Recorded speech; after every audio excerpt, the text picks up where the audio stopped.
bring in now some of your sentiments. Calling us from Kimberley is LJ Louw. LJ, good morning. You're live on the SABC. What's your take about how far we've come? My take about how far we have come is simply South Africans are too lazy. People in South Africa, they are too lazy. That's why people from the outside countries are coming in here and do some businesses, which we could have done. Like now I'm 57 years old, and I've resigned from my security job, but I didn't sit down. I also wanted, because to help the government, I did my own thing, and then I had to go and do something and work for myself and do a small business and to be a hustler. I was watching two guys who were talking about they must bring down the ANC. It will be quite difficult for them. They just have to forget about it, because it's not everybody who is going to vote for any kind of a party. But the ANC party will be there, and it will stay, it will always be there. So people must stop criticizing the ANC as if the ANC, they didn't vote for it. They would voted for that government. So they must also remember one thing. The government is there to be helped. So we must help our government because it's a black government. Yeah. So we must help our people. Yeah, you say people are lazy. Do you reckon that's the case for everyone, though? I mean, we know of people with degrees sitting at home because they say they struggle to find jobs. They struggle to find jobs because you don't go out. You can't just be sitting at home and then say you are struggling for a job while you don't even go out. You get a job while you are having something which you are doing. You do something to get a job. You must go out and do something. Don't just sit and expect the government. Our government will never provide us all in South Africa with a job. That is highly impossible. Our people must stand up and do something with their hands. There are people who have skills to do something for our own country.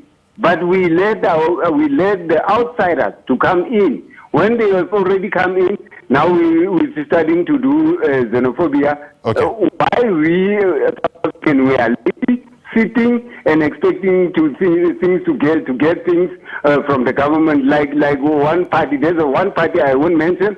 It said when they come in power, they will give the children, when these ladies are getting children, they will give them 1.5. Where did you see that? Where would they get that money?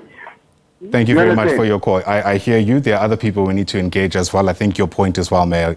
LJ Louw, calling us there from Kimberley. On the line is Ebrahim in Bloemfontein. Ebrahim, good morning. What's your take? Ayanda.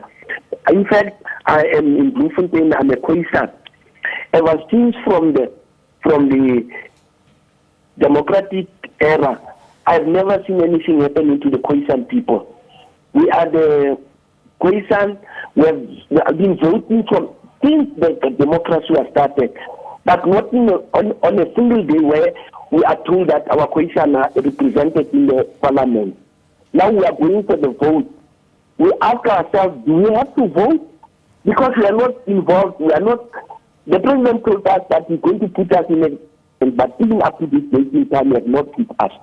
Now let me just say, we as Khoisan and Africans, we are the same thing. But now the colors and the Khoisan are excluded.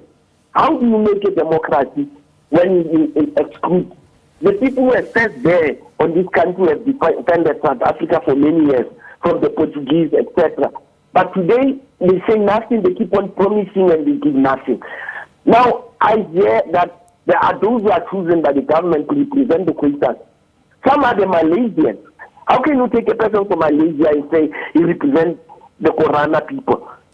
Now this is making us now to doubt, because let me say, immediately when they took over the ANC government, it put so much personnel in the government that it overloads the government, that it should not be able to move to create jobs, to create healthy social welfare. Because you know, without welfare, you cannot reach out the poverty of our people. Right. You will always find problems. You will always see people there, because now they don't have a strategy.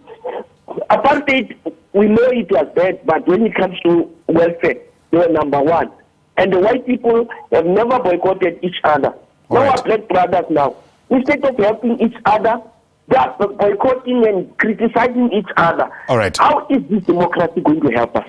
Ebrahim in Bloemfontein, thanks very much indeed for your take. That's just really a snapshot of some of the sentiments of ordinary South Africans as we continue our reflections of 30 years of South Africa's democracy.